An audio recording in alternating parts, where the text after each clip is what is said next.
زانی کو جو دنیا میں سب سے پہلا عذاب ملتا ہے نا، وہ یہ ملتا ہے کہ اس کو اس گناہ کا چسکا لگ جاتا ہے. وہ زنا کرتا ہے یہ سوچ کے کہ صرف ایک دفعہ کروں گا، لیکن یہ ہمیشہ سوچ سوچ کے کرتا رہتا ہے، اور اسی حال میں اس کی موت آ جاتی ہے.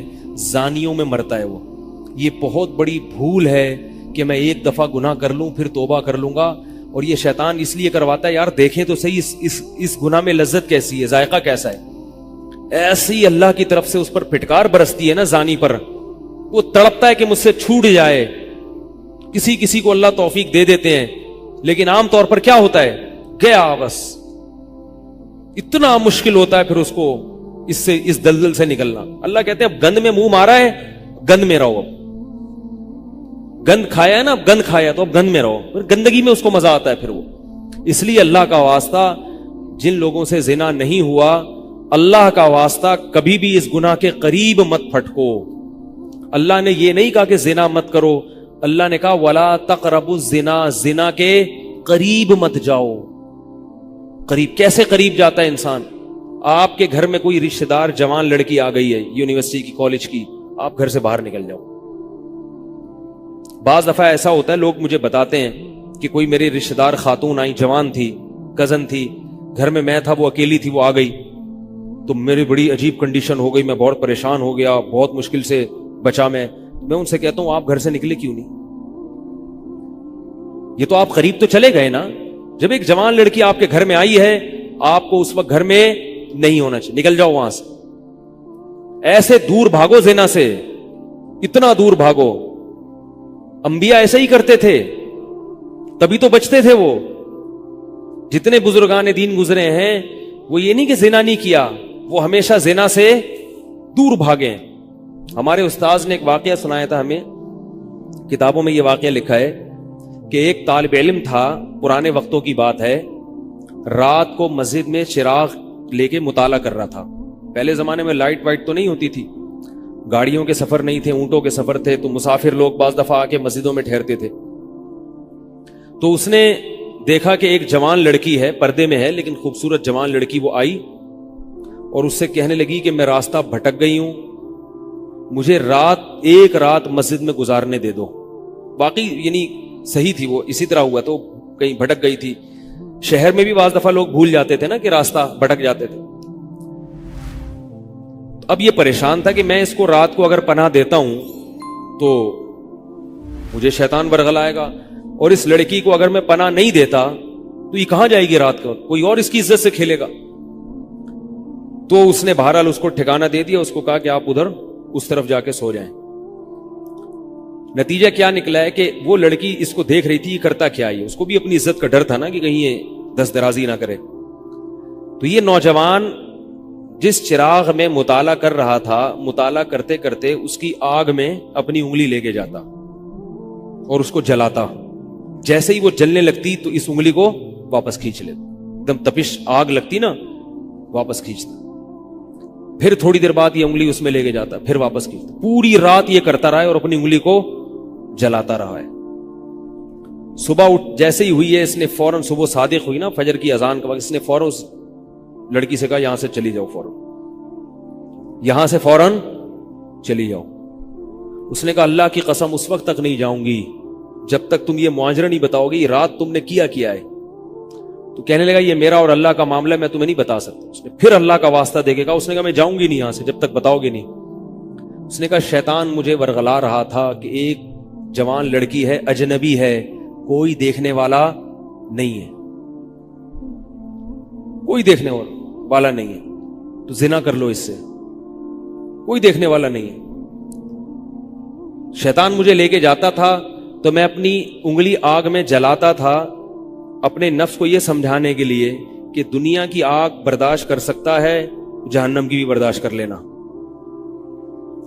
جہنم کی بھی برداشت کر لینا. پھر اور اگر تجھ سے یہ برداشت نہیں ہو رہی تو وہ کیسے برداشت کرے گا؟ کہہ رہے جب میں آگ میں جلنے لگتا تھا نا تو میری چیخ نکلتی تھی کہ یار یہ نہیں ہو رہی تو وہ کیسے برداشت ہوگی.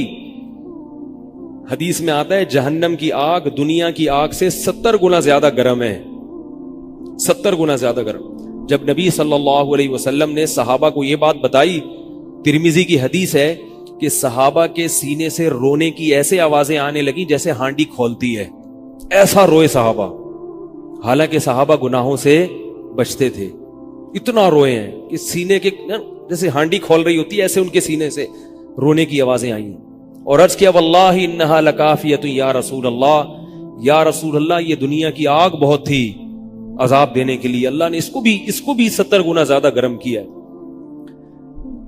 تو اس نے کہا کہ میرے دل میں گناہ کا خیال آتا تھا، میں کیا کرتا تھا، اپنے آپ کو جلاتا تھا جب چیخ نکلنے لگتی، تو اس طرح پوری رات میں نے اپنے نفس کو روکا ہے گناہ سے۔ تو تقوی کی برکات ہوتی ہیں۔ اس لڑکی نے کہا، اب گھر میں جا کے اپنے والد سے کہا کہ میں اگر نکاح کروں گی تو صرف کس سے کروں گی، اس نوجوان سے، عفیف اور پاک دامن ہے۔ تو کتابوں میں لکھا ہے کہ اس کے باپ نے اس کا نکاح دیکھو حرام سے بچایا، اللہ نے حلال طریقہ رکھ دیا۔ تو جو بھی زنا سے بچتا ہے نا، یاد رکھو جیسے زنا کرنے کا عذاب بہت سخت ہے، ایسے ہی کسی کو زنا کا موقع ملے اور وہ بچ نکلے، اس کا ثواب بھی بہت زیادہ ہے۔ تاریخ میں جن ہستیوں کو بھی زنا کا موقع ملا اور انہیں نے موقع ملنے کے باوجود زنا نہیں کیا، ان کو اللہ نے دنیا میں بھی بہت نوازا ہے۔ میں اکثر ایک واقعہ سناتا ہوں، ہمارے ایک دوست ہیں امریکہ میں، بلکہ امریکہ سے بھی ایک دور علاقہ ہے، اس کا جگہ کا نام میں بھول گیا، انہوں نے میرا یہ بیان سن کے مجھ سے ملنے کے لیے آئے تھے، وہ مجھے پہچان گئے یہ بیان سن کے، ممکن ہے یہ بھی میرا یہ بیان سنے وہ، یہ میرے والد صاحب کا واقعہ ہے۔ میرے والد صاحب جب امریکہ گئے، کنوارے تھے اس وقت، میرے والد صاحب بہت ہینڈسم تھے، خوبصورت تھے، اور اتنا چوڑا تو ان کا سینہ تھا اور ایسی چوڑی چوڑی کلائیاں تھیں، بہت ماشاءاللہ اللہ نے ان کو مردانہ وجاہت دی تھی، اور آواز ایسی تھی جیسے ببر شیر ہوتا ہے، بہت ہی خوبصورت آواز تھی، بڑی زبردست پرسنالٹی تھی۔ آپ جائیں ابھی ہمارے محلے میں جا کے لوگوں سے پوچھیں کیا خوبصورت پرسنالٹی تھی والد صاحب کی ہمارے۔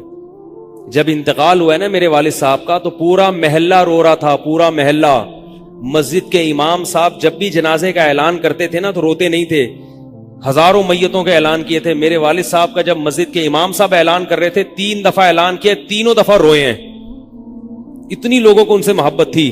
تو یہ کیسے ہو گئی، یہ کیسے ہو گئی؟ کیوں اللہ نے ان کی محبت لوگوں کے دلوں میں رکھ دی، اور کیوں اللہ نے ان کو اتنا نوازا؟ والد صاحب نیوی میں تھے، امریکہ جب فرسٹ ٹائم جہاز گیا ہے، کنوارے تھے اس وقت، تو کنوارا لڑکا پاکستانی یا انڈین ہو، پہلی دفعہ امریکہ جائے، وہ بھی کنوارا، کوئی روکنے ٹوکنے والا نہ ہو، اور گناہ کی دعوت ملے، بچنا کتنا مشکل ہے۔ تو والد صاحب، یہ میں نے والد صاحب سے براہ راست نہیں سنا، میں ایسی باتیں والد صاحب نہیں کرتے تھے، کسی ذریعے سے سنا میں نے کہ تمہارے والد صاحب نے یہ واقعہ ہمیں سنایا، کسی نے مجھے بتایا۔ کہتے ہیں کہ جب وہ گئے تو ایک خوبصورت انگریز لڑکی آئی اور ان کو گناہ کی دعوت دی۔ اب ایک دم پہلی دفعہ کسی پاکستانی نے یہ چیز منظر دیکھا ہو، ٹھیک ہے نا، امریکہ کا ایک منظر ہوتا ہے نا، اب تو لوگ موویز میں اتنا دیکھ چکے ہوتے ہیں نا، اس وقت تو ڈرامے فلمیں بھی نہیں ہوتی تھی، موویز بھی نہیں ہوتی تھی، تو پہلی دفعہ ہی دیکھا تھا یہ ایسا منظر، تو وہ گھسیٹ کے لے گئی اپنے گھر۔ جب یہ کہیں گھر پہ گیا ہوں نا تو مجھ پہ اللہ کا خوف آ گیا، میں نے کہا یہ کیا کر رہا ہوں میں۔ وہاں جا کے واپس بھاگے ہیں۔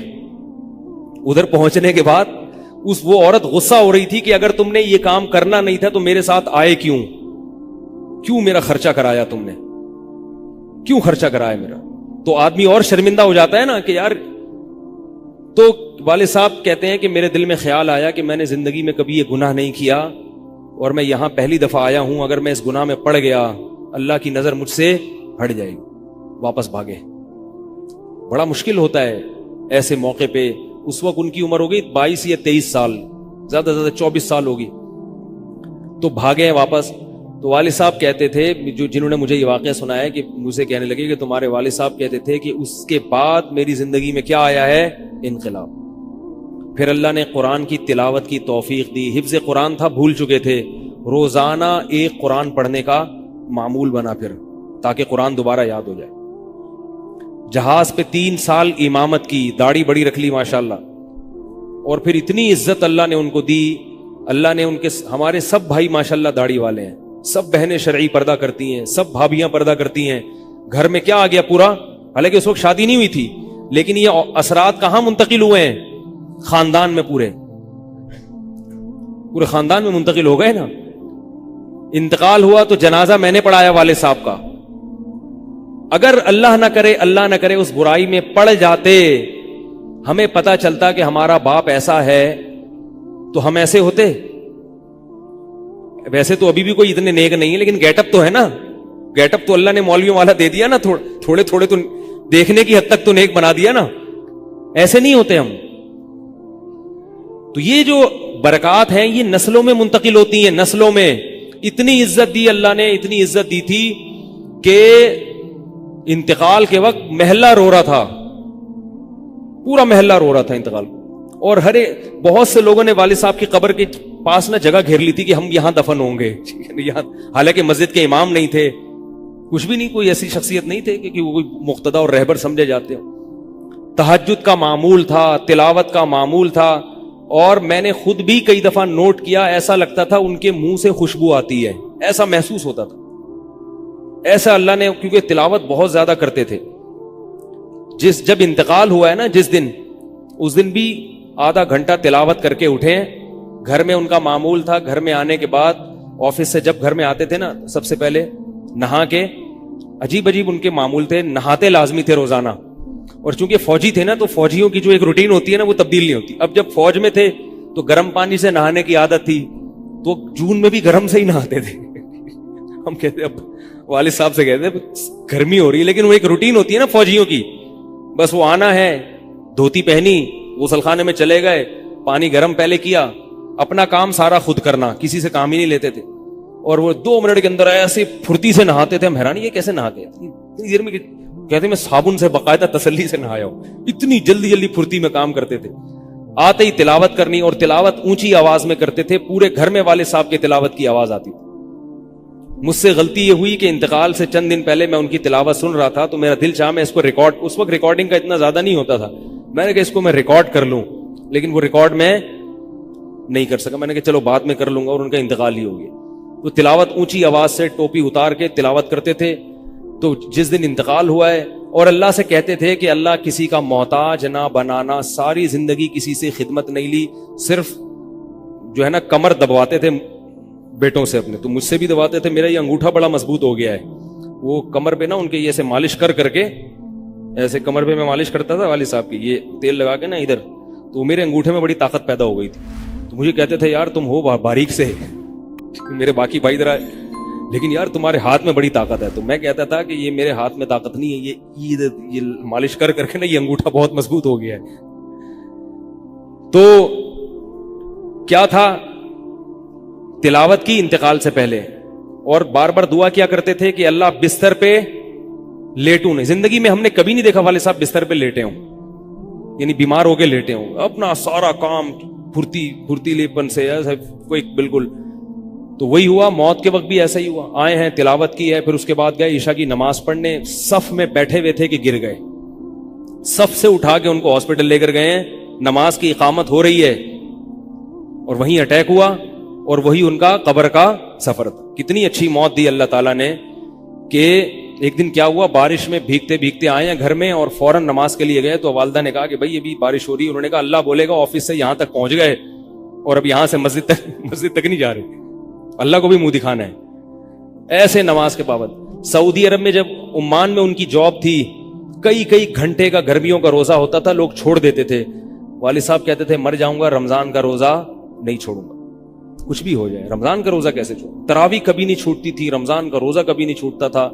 میں یہ نہیں کہہ رہا کہ کوئی برائی تھی نہیں ان میں, ایسی کسی کی تعریف کرنا غلط ہے, مگر اللہ نے مجموعی لحاظ سے ان میں بڑی صفات رکھی تھیں. یہ صفات کیسے پیدا ہوئیں؟ اللہ نے ایک برائی سے بچنے کی توفیق دے دی. تو میں نے یہ تو اسی میں ان کی موت واقع ہوئی ہے. اور رات کو 12 بجے انتقال ہوا. ان کے سارے کام ایسے ہوتے تھے, موٹے موٹے کام, اور چپکے شو بازی کا بالکل بھی شوق نہیں تھا ان کو. حج, ہمارے محلے سے جب کوئی حج کرنے جاتا تھا نا, 6 مہینے پہلے اعلان ہوتا تھا فلاں صاحب حج پہ جا رہے ہیں. لوگ پہلے سے آ کے نا ان سے دم کروانا. اب تو لوگ بہت حج پہ جاتے ہیں, اس وقت یہ 25 سال پرانی بات کر رہا ہوں میں, اس وقت حاجی کی بڑی ویلی ہوتی تھی.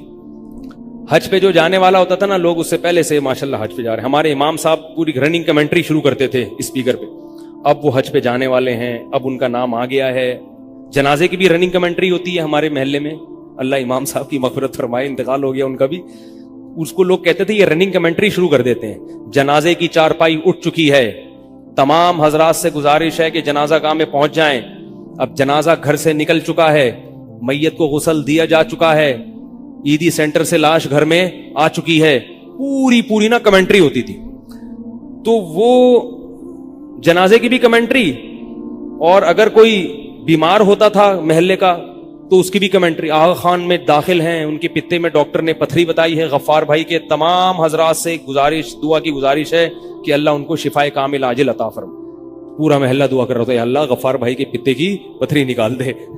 ٹھیک ہے, وہ چونکہ سیاسی تھے, جمعیت کے تھے, تو وہ پوری نا سیاست سے لے کے چلتے تھے ہر چیز. تو والد صاحب اب جب حج پہ جاتا تھا کوئی, تو اس کی پھر وہ جب حاجی صاحب آتے تھے ان کا بڑا استقبال. ہمارے والد صاحب کو یہ چیزیں پسند نہیں تھی. والد صاحب حج کر کے گئے پتہ ہی نہیں چلا, اور واپس کسی کو بولٹن مارکیٹ میں ملے. اس نے کہا ہم نے تو سنا تھا آپ حج کرنے گئے ہوئے. والد صاحب نے کہا میں بھی ابھی آیا ہوں. میں نے کہا ذرا بولٹن مارکیٹ سے ذرا ٹچ کرتا ہوا گھر چلو. ایک تھیلا تھا ان کے پاس, اسی تھیلے میں حج بھی ہو رہا ہے. پوری دنیا دیکھی تھی والد صاحب نے, پوری دنیا کا سفر کیا. بتاتے تھے کہ چین اور آسٹریلیا یہ 2 ملک ایسے ہیں جہاں میں نہیں گیا, باقی دنیا کا کوئی ملک ایسا نہیں ہے جس میں گیا نہ ہوں. لیکن اتنی سادگی کہ آپ کہیں گے کہ شاید یہ کبھی انڈا موڑ بھی نہیں آئے ہوں گے. کوئی شوبازی نہیں تھی, ایسے چپکے سے گئے ہیں اور حج کر کے چپکے سے واپس. شہرت پسند نہیں تھی, بالکل پسند نہیں تھی شہرت. تو کوئی بھی کام ہے بس آرام سے چپکے سے کر لیا. ختم قرآن کے موقع پر ہمارے امام صاحب نا سب کو بلاتے تھے. ہاں بھائی, اب تو والد صاحب کو پسند نہیں ہوتا تھا کہ نام لیا جائے میرا, تو یہ چیز لوگ ان کی پسند کرتے تھے. تو ان کی موت بھی ایسے ہی ہوئی ہے چپکے سے. رات 12 بجے انتقال ہوا, میں مدرسے میں تھا, ہم لوگ پہنچے, ہم تو حیران ہو گئے یہ کیسے ہو گیا بھائی ایک دم. تو ان کو غسل دیا, اور فجر کی نماز کے بعد جنازہ تیار تھا. فجر میں نمازی کم ہوتے ہیں. اعلان ہوا فجر کے بعد. جب پبلک ہمارے گھر آنا شروع ہوئی ہے تو جنازہ پڑھ کے ہم ان کو دفنا چکے تھے. لوگ کہہ رہے تھے یار یہ اتنی بڑی شخصیت, اتنے محبوب دنیا سے چلے گئے اور ہمیں پتہ بھی نہیں. ہم نے کہا بھائی گئے ایسے وقت پر ہیں, وہ سونے کا وقت ہوتا ہے, اس وقت اعلان ہوا تھا, مگر ظاہر ہے آپ کو پتہ نہیں چلتا. تو ایسے ہی چپکے سے خاموشی سے چلے گئے. تو لوگ یہی کہہ رہے تھے یار یہ نہ انہوں نے دنیا میں کبھی خدمت لی ہے, ٹھیک ہے نا, جنازے میں بھی کسی کو پریشان نہیں کیا, ایسے 2 صفیں ہوئی تھی جنازے کی, بس چلے گئے. تو کیسا اللہ نے چلتے پھرتے نماز کی حالت میں ان کو اٹھایا ہے. تو یہ میں نے یہ واقعہ سنا ہے نا, تو ایک صاحب باربڈوس سے شاید ملنے کے لیے آئے مجھ سے. تو مجھ سے وہ بیان انہوں نے سنا, پہلے میرا بیان سنتے تھے, مجھے پہچانتے نہیں تھے, امریکہ کی کسی ریاست میں تھے یا باربڈوس میں واللہ عالم. تو مجھ سے ملنے کے لیے آئے, مجھے کہنے لگے یار آپ حافظ مسعود صاحب کے بیٹے ہیں. میں نے کہا ہاں. کہہ رہا یار میں آپ کا بیان کب سے سن رہا ہوں, آپ کو پہچانتا نہیں تھا. آپ نے ایک دن ممبر پہ واقعہ سنایا, تو یہ واقعہ تو آپ کے والد صاحب کا واقعہ ہے, اور یہ میرے والد صاحب آپ کے والد کا واقعہ مجھے سنا کے امریکہ بھیجا تھا انہوں نے کہ بیٹا حافظ مسعود صاحب کی طرح زندگی گزارنا, امریکہ جا رہے ہو جیسے وہ بچے تھے تم بھی بچنا. تو کہہ رہے آپ کے تو والدہ کو بھی جانتا ہوں میں, آپ کے تو گھر ہم لوگ پڑھنے آتے تھے, ہماری دادی سے انہوں نے پڑھا ہے, یعنی ہمارے بہت کلوز تھے وہ لوگ. امریکہ چلے گئے, حوادث سے زمانہ ان کو امریکہ لے گئے, ٹھیک ہے نا. تو کہنے لگے کہ جب میں نے یہ آپ کے روزانہ بیان سنتا تھا, یہ واقعہ سنا, تو پھر میں حیران ہوا کہ یار آپ تو بہت, پھر میرے بھائی بھی ان کو جانتے ہیں. تو وہ انہوں نے بتایا کہ یہ واقعہ تو آپ کے والد صاحب کا جب مجھے پتا چلا نا, تو مجھے پھر پتا چلا آپ ان کے بیٹے ہیں. تو مجھ سے ملنے آئے اسپیشل یہاں پہ. تو یہ میں کیوں واقعہ سنا رہا ہوں کہ دیکھو بھائی, جیسے زنا کرنا بہت بڑا جرم ہے, ایسے ہی زنا سے بچنا اگر موقع ملے کسی کو تو بہت بڑی نیکی ہے. یوسف علیہ السلام کو اللہ نے کیسا نوازا کہ نہیں نوازا, بچے تھے وہ. تو بھائی کرنے والے بہت ہیں, بچنے والے تھوڑے ہیں. تو کرنے والوں میں اگر اپنا شمار کرو گے تو جہاں بہت سارے لوگ ہیں مزے کی زندگی گزاری, تھوڑے دنوں کے لطف اور مزے ہیں, اس کے بعد دنیا کا سکون بھی گیا اور آخرت میں جہنم کی آگ. اور اگر بچنے والوں میں آ گئے تو ان تھوڑے لوگوں میں اللہ شامل کر لیں گے جو تھوڑے شکر گزار ہوتے ہیں. لیکن اس کا یہ مطلب نہیں ہے کہ ایسا ماحول کریٹ کرو کہ پھر آپ کو بچنے کا موقع ملے, دور بھاگو. میں نے بتایا نا, کوئی لڑکی گھر میں آتی ہے, باہر نکل جاؤ گھر سے, بولے بھائی تنہائی میں نہیں, میں تو اس کی احتیاط کرتا ہوں. کوئی جوان خاتون اگر مسئلہ پوچھنے آ جائیں, بوڑھی ہے تو کوئی اتنا مسئلہ نہیں ہے, جوان خاتون ایسا ہوتا ہے بعض دفعہ خواتین کو تو ماحول کا نہیں پتا ہوتا, اب وہ آئی ہیں, میں گھر میں کوئی نہیں ہے, آگے دروازہ بجا رہی ہیں, مفتی صاحب گھر میں مسئلہ پوچھنا. گھر میں نہیں بیٹھوں گا, سڑک پہ کھڑے کھڑے پوچھو, ٹھیک ہے نا, بے احترامی ہے. گھر میں آنا ہے تو پھر مسجد کے کسی خادم کو یا کسی بندے کو گھر میں بٹھاؤں گا کہ بھئی آپ بھی آ جاؤ, کیونکہ بدگمانی کا موقع دینا بھی کیا ہے, حرام. ہاں گھر والے موجود ہوں, اہلیہ موجود ہیں, پھر بے شک آگے بیٹھو. اور پھر بھی میں ایسا نہیں کرتا کہ اہلیہ دوسرے کمرے میں اور یہ خاتون اس کمرے میں میرے ساتھ بیٹھے, ایسا نہیں ہوگا بھائی. ایسا کریں گے تو کون آئے گا, ہے بھائی, ایسا نہیں.